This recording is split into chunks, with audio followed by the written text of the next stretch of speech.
यादव पंत जो कि इस कार्यक्रम की अध्यक्षता कर रहे हैं, इस सभा में मौजूद मेरे सभी सम्मानित बहनों एवं भाइयों, रघुनंदन भदौरिया के भाषण को आपने सुना। वैसे पहले भी शायद स्थान पर या इसके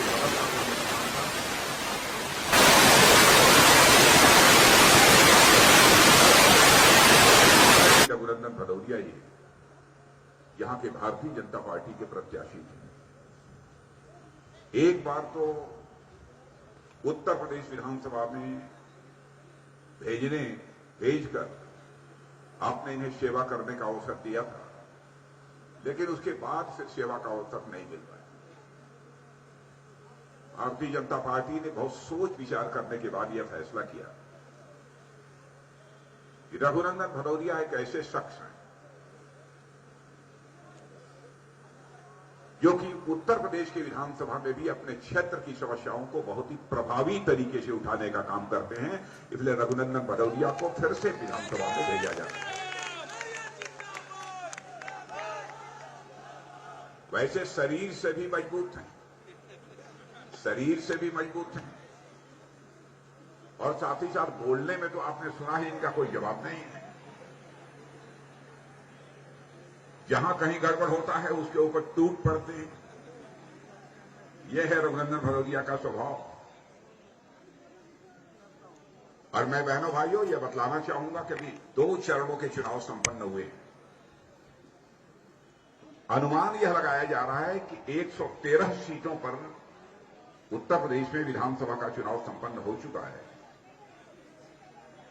113 सीटों में मैं आकलन पूछ रहा था सर्वे एजेंसी से कि क्या अनुमान है, तो उन्होंने कहा कि पिछली बार के विधानसभा चुनाव में कमोबेश जितनी सीटों पर भारतीय जनता पार्टी को विजय प्राप्त हुई थी, कमोबेश उतनी ही सीटों पर इस बार भी विजय प्राप्त होने जा रही है।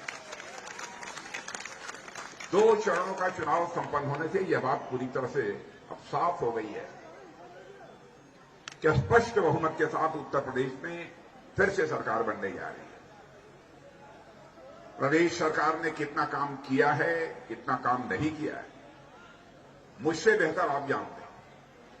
ज्यादा कुछ बतलाने की भी आवश्यकता नहीं है, लेकिन इतना मैं दावे के साथ कह सकता हूं, समाजवादी पार्टी ने जो यहां पर कानून और व्यवस्था के हालात बदतर कर दिए थे, हमारे यहां के मुख्यमंत्री योगी आदित्यनाथ जी ने कानून और व्यवस्था के हालात को चुस्त दुरुस्त बनाने में बहुत ही शानदार कामयाबी हासिल की है।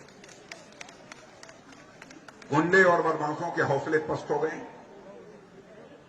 गुंडे और बदमाश यह मानकर चलते हैं बाहर रहने के बजाय बेहतर यह है कि हमको जेल की चारदीवारियों के बीच ही रहना चाहिए। और इतना ही नहीं, बड़े बड़े माफिया समाजवादी पार्टी के शासनकाल में, बहुजन समाज पार्टी के शासनकाल में आलीशान महल बनवा रखे थे। उनके उन आलीशान महलों की क्या हालत हो रही है यह आपको बतलाने की जरूरत नहीं है। यहां के मुख्यमंत्री ने मुकम्मल सभी स्थानों पर बुलडोजर की व्यवस्था करा दी है। जहां पर भी ऐसे माफियाओं की बड़ी बड़ी अट्टालिकाएं खड़े हैं, अवैध पैसे की कमाई से खड़ी की गई हैं, उनको ध्वस्त किया जा रहा है। ऐसे हालात पैदा हुए। और सबसे बड़ी विशेषता, यहां के मुख्यमंत्री ने यह फैसला किया, जिस जमीन पर बड़े बड़े भूमाफियाओं का, गुंडों बदमाशों का कब्जा है और वहां पर आलीशान मकान बनवा रखा है, उसको तो हम ध्वस्त करेंगे, उसको गिराएंगे, लेकिन जो जमीन खाली बची होगी उस जमीन पर किसी पूंजीपति का महल नहीं बनेगा, बल्कि गरीबों के लिए वहां पर आवास बनाया जाएगा। यह यहां के मुख्यमंत्री ने फैसला किया। मेरे बहनों भाइयों, यह कोई छोटी बात नहीं है। सड़कों का निर्माण कितनी तेजी के साथ हुआ है आप सब अच्छी तरह जानते हैं, बहुत उसकी भी चर्चा करने की आवश्यकता नहीं है। मोटा मोटा मैं बतलाना चाहता हूं, 2 लेन की ब्लॉक हेडक्वार्टर्स, तहसील हेडक्वार्टर्स और ऐसे जन सामान्य को मार्ग की सुविधाएं प्रदान करने के लिए 5 वर्ष के अंदर 15,000 किलोमीटर की सड़कों का निर्माण योगी आदित्यनाथ जी ने कराया है। बहनों भाइयों, उत्तर प्रदेश के इतिहास में आज तक किसी मुख्यमंत्री ने इतनी सड़कों का निर्माण 5 साल के अंदर नहीं कराया है जितना कि उन्होंने कराया है। एक्सप्रेसवे, हाईवे, ये सब तो बनी रही है। अब यहां पर इंटरनेशनल एयरपोर्ट उत्तर प्रदेश में 5 हो गए, यानी हमारा यह उत्तर प्रदेश हिंदुस्तान का यह पहला राज्य हो गया जहां पर कि इंटरनेशनल एयरपोर्ट इतनी बड़ी संख्या में है। और मैं आपको एक बड़ी जानकारी देना चाहता हूं, ये जो हवाई जहाज चलती है, इन हवाई जहाजों की सर्विसिंग और मेंटेनेंस जो पहले होता था, यानी विदेश से भी आने वाली हवाई जहाज और यहां से भी जाने वाली हजारों हवाई जहाजें हैं, इनका मेंटेनेंस और सर्विस यदि कहीं होती थी तो 80-85% हवाई जहाजों की सर्विसिंग और मेंटेनेंस दुनिया के दूसरे देशों में होता था। लेकिन जेवर में जो एयरपोर्ट योगी आदित्यनाथ ने बनवाया है, बहनों भाइयों, करिश्माई काम किया है। अब भारत की और दुनिया की जो भारत में प्लेन्स आती हैं, उनमें 80% प्लेन्स का मेंटेनेंस और सर्विसिंग यदि कहीं पर होगी तो उत्तर प्रदेश की धरती पर जेवर एयरपोर्ट पर होगा। मेरे बहनों भाइयों, इतना बड़ा काम किया है। और यदि ये मेंटेनेंस और सर्विसेज का काम यदि यहां पर होगा, मेंटेनेंस और सर्विसेज का यदि यहां पर काम होगा, तो इसका मतलब बहुत सारे लोगों को उसमें रोजगार मिलेगा, इंडस्ट्रीज लगेंगी, होटल्स बनेंगे, बहुत सारे अगल बगल छोटे मोटे उद्योग लगेंगे, यानी इतने बड़े बड़े भी काम किए। लोगों को इलाज की सुविधा, चिकित्सा की सुविधा उपलब्ध हो जाए, इसके लिए भी कई प्रभावी कदम इस सरकार ने उठाए हैं। माने उत्तर प्रदेश में एक भी जिला नहीं बचेगा जिस जिले के हेडक्वार्टर पर कम से कम एक मेडिकल कॉलेज न बन जाए। आज तक भारत के इतिहास में ऐसा कभी नहीं हुआ है, जो कि हमारी यह उत्तर प्रदेश सरकार ने किया है। और हमारे प्रधानमंत्री मोदी जी ने करिश्माई काम किया है। उन्होंने कहा सारे देश में जितने भी जिला हेडक्वार्टर हैं, सभी जिला हेडक्वार्टर्स पर मेडिकल कॉलेज बने। इतने बड़े बड़े काम। मेरे बहनों भाइयों, भारतीय जनता पार्टी हिंदुस्तान की एक ऐसी राजनीतिक पार्टी है जो कहती है वो करती है। मैं यकीन दिलाना चाहता हूं, जो कुछ भी हो जाए, हम आपके भरोसे को नहीं टूटने देंगे। अन्य राजनीतिक पार्टियों के भी इतिहास को उठाकर देखिए, भारतीय जनता पार्टी के इतिहास को उठाकर देखिए। जो हमने कहा है वो किया है। चुनावी घोषणा पत्र में जो भी हमने डाला है, हम पूरी तरह से सजग रहते हैं, समय के अंदर वह पूरा हो जाए। मैं आपको याद दिलाना चाहता हूं, धारा 370 जम्मू कश्मीर, जिसके तहत उसे विशेष दर्जा प्राप्त है, हम लोगों ने कहा था जो भी हमारी सरकार बनेगी और संसद में हमको बहुमत मिल जाएगा, तो बहनों भाइयों, जिस जम्मू कश्मीर को धारा 370 के तहत विशेषाधिकार प्राप्त है, उस धारा 370 को हम चुटकी बजाकर समाप्त कर देंगे और उस धारा 370 को जम्मू कश्मीर से हम लोगों ने समाप्त कर दिया। भारत का विभाजन होना नहीं चाहिए था। हिंदू मुसलमान के आधार पर भारत का विभाजन नहीं होना चाहिए था। हो गया। मैं इसे विडंबना मानता हूं, ये दुर्भाग्यपूर्ण मानता हूं। लेकिन पाकिस्तान में जो सिख, ईसाई, पारसी, यहूदी, हिंदू, जो यह सब सारे लोग रह गए थे अल्पसंख्यक, उनका धार्मिक उत्पीड़न होता था और वह भारत आना चाहते थे, भारत की नागरिकता प्राप्त करना चाहते थे। तो नागरिकता का कानून यहां का इतना लचर था कि उन्हें नागरिकता प्राप्त नहीं हो पाती। जब मैं भारत का गृह मंत्री था, उसी समय मैंने एक कानून उस समय बनाया था, लोकसभा में पास भी हुआ था, लेकिन राज्यसभा में बहुमत न होने के कारण पास नहीं हो पाया था। बाद में आज के गृह मंत्री श्री अमित शाह ने, जब दोनों सदनों में बहुमत हो गया, तब उसको पास कराया। वह नागरिकता कानून है क्या? जिन लोगों का पाकिस्तान में, अफगानिस्तान में, बांग्लादेश में धार्मिक उत्पीड़न होता था, यदि भारत आकर वह भारत की नागरिकता लेना चाहते हैं और सम्मान की जिंदगी यहां जीना चाहते हैं, तो उन्हें इस नागरिकता कानून के अंतर्गत नागरिकता प्रदान की जाएगी, यह हमारा वादा था। बहनों भाइयों, हम लोगों ने इस वादे को भी पूरा कर दिया। कहा था 84 में आएंगे बहुमत के साथ, अयोध्या की धरती पर भव्य राम का मंदिर बनकर रहेगा, वह भी वादा पूरा कर दिया। और मैं तो कहना चाहता हूं, हमारे प्रेस के मित्र भी हैं, 2014 में मैं पार्टी का राष्ट्रीय अध्यक्ष था। उसी समय मोदी जी की घोषणा प्रधानमंत्री पद के उम्मीदवार के रूप में हुई थी, और उस समय जो घोषणा पत्र तैयार हुआ था भारतीय जनता पार्टी का, मेरी ही देखरेख में तैयार हुआ था। 2019 का भी घोषणा पत्र मैं ही उसका इंचार्ज था। उठाकर 2014 का घोषणा पत्र देख लें, एक एक वादे को पूरा किया है। दूसरी पार्टियों के भी घोषणा पत्र को देख लें, इन लोगों ने क्या किया। 2019 में जो कुछ भी हम लोगों ने कहा, एक एक वादे को बहनों भाइयों हम लोग पूरा करेंगे।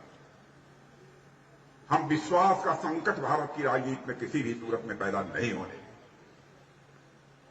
इसीलिए प्रारंभ में ही मैंने कहा कि आपके भरोसे को, आपके विश्वास को हम किसी भी सूरत में टूटने नहीं देंगे। और आज भारत के बारे में सारी दुनिया में धारणा बदल चुकी है बहनों भाइयों। भारत को अब कमजोर भारत नहीं माना जाता, भारत अब दुनिया का एक ताकतवर देश बन गया है। अंतर्राष्ट्रीय मंचों पर पहले भारत कुछ बोलता था तो दुनिया गंभीरतापूर्वक उसे सुनती रही थी, लेकिन अंतर्राष्ट्रीय मंचों पर आज भारत बोलता है तो सारी दुनिया कान खोलकर सुनती है। आज यह है अंतर्राष्ट्रीय जगत में भारत की स्थिति। दुनिया ने मान लिया है कि भारत अब कमजोर भारत नहीं है, यह ताकतवर भारत बन चुका है। 2017 में आप लोगों ने देखा, उरी और पुलवामा कश्मीर में आता है। पाकिस्तान से आकर आतंकवादियों ने उनके ऊपर कायराना हमला कर दिया। हमारे फोर्स के जवान शहीद हुए थे, और उसके बाद हमारे प्रधानमंत्री ने हम 2-3 लोगों को बुलाकर, बहनों भाइयों, 10 मिनट के अंदर फैसला कर दिया। उसके बाद हमारे बहादुर सेना के जवानों ने पाकिस्तान की धरती पर जाकर आतंकवादी ठिकानों का सफाया करने में कामयाबी हासिल की। सर्जिकल स्ट्राइक भी हुई थी, एयर स्ट्राइक भी हुई, और हमने साफ संदेश दे दिया, भारत की तरफ यदि कोई आंख उठाकर देखने की कोशिश करेगा, भारत के अंदर वह ताकत है कि वह बाउंड्री के इस पार भी मार सकता है, और जरूरत पड़ी तो बाउंड्री के उस पार भी जाकर मार सकता है। यह भारत के अंदर ताकत है।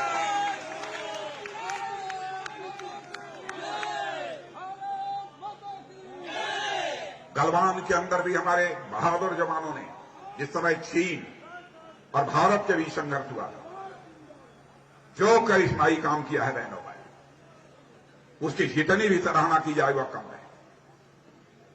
ऑस्ट्रेलिया के खोजी पत्रकार ने क्लेक्सान नामक अखबार में लिखा है, बड़ी संख्या में चीन के सेना के जवान मारे गए। यहां पर राहुल गांधी और कुछ राजनीतिक पार्टियां अपने ही देश को बदनाम करने पर आमादा है। अपने सेना के जवानों के शौर्य, पराक्रम और साहस पर सवालिया निशान लगाने की कोशिश कर रही है। बहनों भाइयों, फैसला आपको करना है। लोकतांत्रिक व्यवस्था में इन्हें कैसे जवाब दिया जा सकता है। एक पार्टी समाजवादी पार्टी है, कहने को केवल समाजवादी है, समाजवाद इन्हें छू तक नहीं गया। बहनों भाइयों, समाजवादी वह होता है जो आम जनता के भय और भूख का समाधान कर सके, वही समाजवादी है। और मैं दावे के साथ कहता हूं, यह काम भारत की राजनीति में भी कोई कर रहा है तो हमारे प्रधानमंत्री नरेंद्र भाई मोदी कर रहे हैं। सच्चे अर्थों में तो समाजवादी हुआ है। कोरोना का संकट पैदा हुआ था।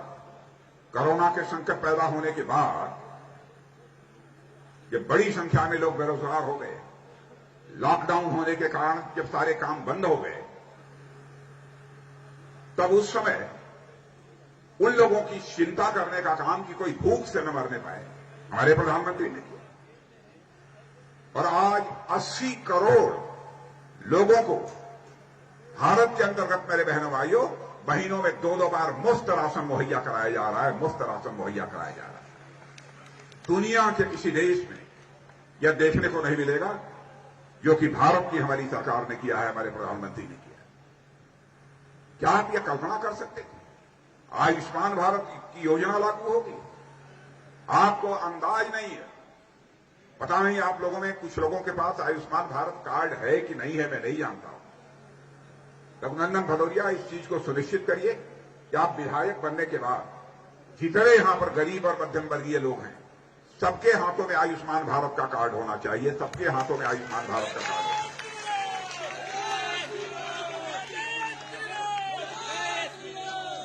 और मेरे बहनों भाइयों, मैं बताना चाहता हूं, आयुष्मान भारत कार्ड एक ऐसा कार्ड है, यदि आपके हाथ में रहेगा तो 1 साल तक, यदि आपके हाथ में आयुष्मान भारत कार्ड हुआ तो 1 साल में 5 लाख रुपए तक का आपका मुफ्त इलाज किया जाएगा। एक भी पैसा बीमारी का आपको नहीं देना। आप यदि जाकर बीमार पड़ जाते हैं, दिल्ली, मुंबई, कलकत्ता और चेन्नई में, चेन्नई, दिल्ली, कलकत्ता और मुंबई में जाकर बीमार पड़ जाते हैं, वहां पर भी यदि आपके हाथ में आयुष्मान कार्ड है तो 5 लाख रुपए तक का, मेरे बहनों भाइयों, आपका मुफ्त इलाज किया जाए। यह है आयुष्मान भारत कार्ड का करिश्मा। दुनिया के किसी देश के पास इस प्रकार की व्यवस्था कहीं पर नहीं है जैसी कि भारत में। वैसे आगामी इस चुनाव में हम लोगों ने कई फैसले किए हैं, काम तो बहुत सारे किए हैं। अब समाजवादी पार्टी के शासन में यहां पर कट्टा बनता था, कट्टा बनता था, कट्टे चलते थे। लेकिन आप लोगों ने समाचार पत्रों में पढ़ा है कि बहनों भाइयों, अब उत्तर प्रदेश की धरती पर कोई मां का लाल कट्टा नहीं बनाने पाएगा, न कट्टा चलाने पाएगा। उत्तर प्रदेश की धरती पर बनेगी तो ब्रह्मोस मिसाइल बनेगी।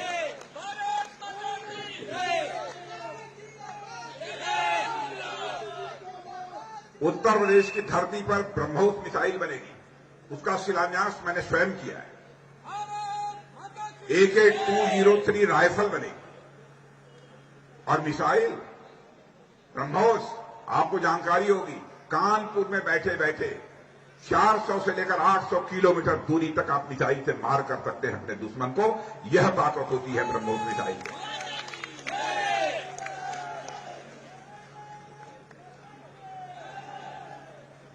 और यह पहली सरकार है आजाद भारत की, सामान्य वर्ग के लोगों को भी 10% के आरक्षण की व्यवस्था की। इसके पहले किसी सरकार ने नहीं किया है। और ऐसे कई कदम, ओबीसी कमीशन बना, संवैधानिक दर्जा नहीं था। ओबीसी कमीशन को भी भले ही समाजवादी पार्टी दावा करती रही हो, बहुजन समाज पार्टी दावा करती रही हो, लेकिन ओबीसी कमीशन को संवैधानिक दर्जा देने का काम किसी राजनीतिक पार्टी ने किया है तो भारतीय जनता पार्टी ने किया है, मेरे बहनों। और जहां तक कानपुर के उद्योग का प्रश्न है, मैं कहना चाहूंगा, यहां का कपड़ा उद्योग, बड़ा मशहूर कपड़ा उद्योग था, तबाह हो गया। चमड़ा उद्योग भी खतरे में लोगों ने डाल दिया। और हमारी सरकार ने कानपुर में मेगा लेदर पार्क बनाना प्रारंभ किया है। मेगा, सुनो इसको काम करो। मेगा लेदर पार्क बनाना प्रारंभ किया है। ऐसे कई हम लोगों ने फैसले किए हैं। बहुत विस्तार में जाकर उसकी चर्चा करूंगा तो लंबा समय लगेगा। और आगे के लिए मैं बताना चाहता हूं, हमारी सरकार बनती है तो दिव्यांग और वरिष्ठ नागरिकों को 1500 रुपया प्रतिमाह की पेंशन दी जाएगी। सरकार बनने पर 1500 रुपया प्रतिमाह की पेंशन दी जाएगी। हर परिवार में रोजगार होगा, या तो अपना रोजगार होगा, स्वरोजगार होगा, यह सुनिश्चित किया जाएगा। 2 करोड़ टैबलेट बांटे जाएंगे। किसानों के लिए मुफ्त बिजली की व्यवस्था की जाएगी। और कॉलेज छात्राओं को स्कूटी दी जाएगी, मुफ्त में स्कूटी दी जाएगी। और उज्ज्वला योजना के अंतर्गत जो आपको गैस सिलेंडर मिला हुआ है, तो 2 गैस सिलेंडर होली पर और दिवाली पर आपको 2 सिलेंडर मुफ्त मिलेगा। यह भी हम लोगों ने फैसला किया है। विधवा पेंशन को बढ़ाकर 1500 रुपया प्रतिमाह कर दिया जाएगा। 1,500 प्रतिमाह और 60 साल के ऊपर की महिलाओं को मुफ्त यात्रा कराई जाएगी।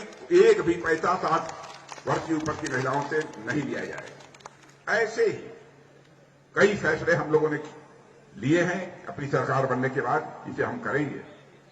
और कैंटोनमेंट एरिया के में रहने वाले लोगों के लिए मैं कहना चाहता हूं, मैं जानता हूं कि बहुत सारी कठिनाइयां यहां के रहने वाले लोगों को उठानी पड़ती हैं, इसीलिए कैंटोनमेंट एक्ट में मैं संशोधन करा रहा हूं। आने के बाद उसमें संशोधन करा रहा हूं ताकि लोगों को मालिकाना हक भी दिया जा सके, मालिकाना हक भी दिया जा सके और साथ ही साथ उनको अन्य जो जन सुविधाएं होती हैं, अन्य सुविधाएं भी उनको प्राप्त हो सके।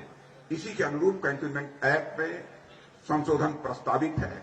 मैं समझता हूं कि अगली लोकसभा राज्यसभा में अथवा उसके बाद होने वाले संसद के सत्र में निश्चित रूप से यह संशोधित कैंटोनमेंट एक्ट पारित हो जाएगा। मैं आपको विश्वास दिलाता हूं, भरोसा दिलाता हूं। इन्हीं शब्दों के साथ ज्यादा कुछ न कहते हुए मैं अपना निवेदन समाप्त करता हूं और आप लोगों से मैं अपील करता हूं कि रघुनंदन सिंह भदौरिया को भारी मतों से विजय दिलाकर मैं उत्तर प्रदेश की विधानसभा में